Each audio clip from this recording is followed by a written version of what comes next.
In this video, we're going to discuss appointments. Appointments are extremely important for us to get inquiries from customers, and it's extremely important aspect of a sales rep's duties. It's one of the main reasons why we employ external sales reps. We need our sales reps to see customers and get inquiries, and this is really important. But from past experience, I've noticed this is one of the main things that sales reps battle with to plan in advance or to plan in any case. Appointment planning is always a little bit shoddy. A few years ago, some time ago, reps actually didn't even make appointments. They just rocked up at customers. Customers did not always take them so seriously. Customers are busy doing their own duties, and to get an unexpected visitor, most it seemed as to be a distraction towards them, so you weren't taken seriously. Also, with the amount of quotes we have to do and follow-ups we do, sometimes we fail to make time to make appointments, and as a matter of fact is we have weeks that we are not seeing a lot of customers, which means we're not getting a lot of inquiries. So this is something that we really need to concentrate on, and it needs to be second nature to make appointments even when you are busy. So please keep that in mind. Even when you're extremely busy doing quotes, doing follow-up, think about the next few weeks and think in advance. Think what's going to happen when you finish all these quotes. You're probably going to have nothing to do if you hadn't made appointments. So always think about appointments and think about the next few weeks. Try to plan a week in advance for the next 2 weeks. And for example, we are in the 23rd of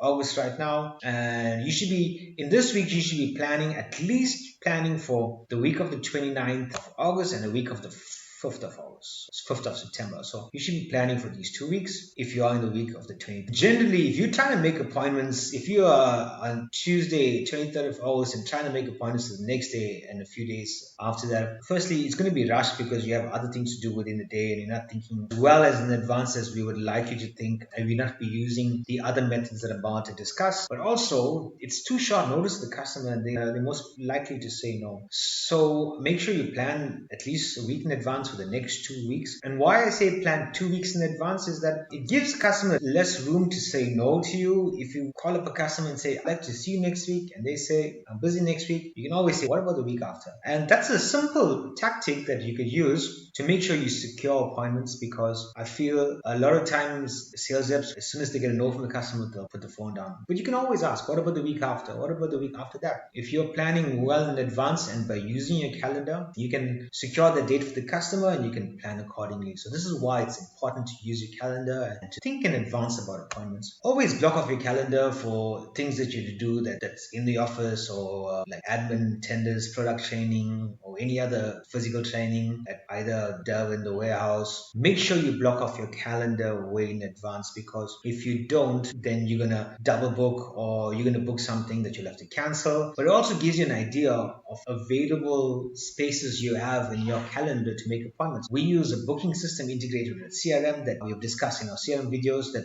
it only gives you available time to make appointments that you have in your calendar. So if you have a booking already, it's not going to populate that when you try to make an appointment with a customer. So make sure that you block off your calendar accordingly so that software works well or works as well. Aim for 30-minute appointments. If your appointment can be more concise and quicker than 30 minutes and you think you get what you need out of that, then that's good as well. If it needs to be longer, then that's also fine, but try to aim for 30 minutes at least, and then also account for travel time, because often find ourselves not accounting for travel time, missing appointments. So make sure you account for travel time. We try to plan appointments that are close by on the same day. We don't like traveling from like Randburg to Victoria within the same day, because we feel that you spend more time on the road and it's ineffective. A lot of our customers are like universities. If you UP on a single day, try to see all customers from UP on that day from that same campus. Try less movement. The less you travel between appointments, the better. So keep that in mind when you're planning your appointments as well. My go-to place for starting with appointments is always my follow-ups. If you look at your deals module, your sales pipeline, when I'm phoning discussions or follow-up on quotes, I try to gauge the duration that I have available for them to make a decision on this product. If I think it's going to happen within the day or the next day, within the week, I try and do the follow-up on the phone. But if you can discern this properly, and if you get the idea that you got a week or 2 weeks for the customer to make this appointment. Try to do the follow-up personally and try to make an appointment with the customer to do the follow-up. Otherwise as well, sometimes if you try to follow up too much on the phone and then ask for an appointment, then they don't want to see you. But this is something you gotta discern and gauge as well. Use your discretion.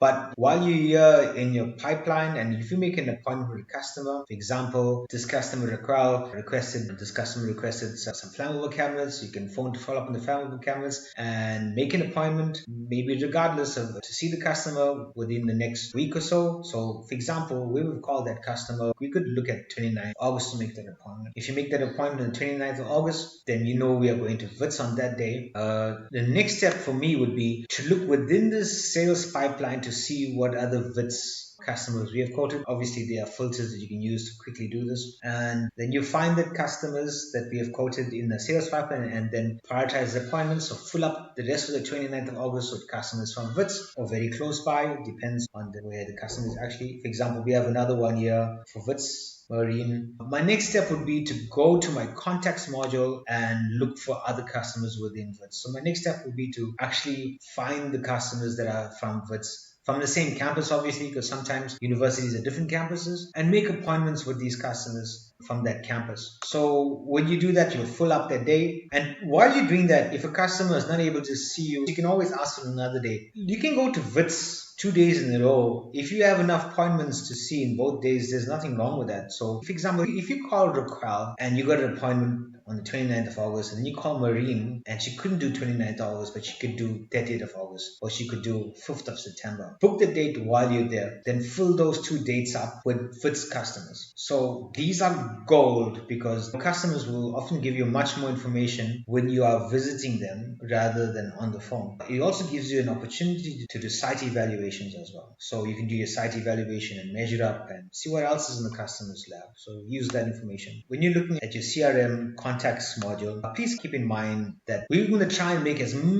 appointments as we can with A and B grade customers, and then use C and D grade customers as fillers. There's another training module here we go. This is a grading that we use to see customers, and this is available on the internal website to give you some information of what the definition of an A grade customer and a B grade customer is. So when you're making your plans to see customers, you're going to try and pack them up with A grade and B grade customers, and you do C grade and D grade as fillers. For example, you shouldn't start a day by trying to make an appointment with a C grade or D grade customer unless there's some inquiry or some follow-up. Use them to fill up your day that you spend seeing A and B customers. Hope that makes sense. Another important thing is while you're seeing customers, always ask for referrals, especially with universities. If you go to micro, you could see a customer and they may not need anything, but somebody else in micro may need something. So always ask for referrals and try and see the referrals. If you were referred to another lecturer, go and see the customer. It's a good opportunity. You may not need an appointment because you got a referral. You can always pop in and say, ask me to see you. And it's effective as well. So always leave room for referrals, especially with research institutes and big companies that there are many different customers to see in one place. And always ask the question. Always ask. Even if you go to a customer and you're seeing this customer over and over again, always ask, who else can you see? Because you'll be surprised the amount of information you can get from just asking that. So this is a little thing I put together with how I view appointments. I hope this helps you.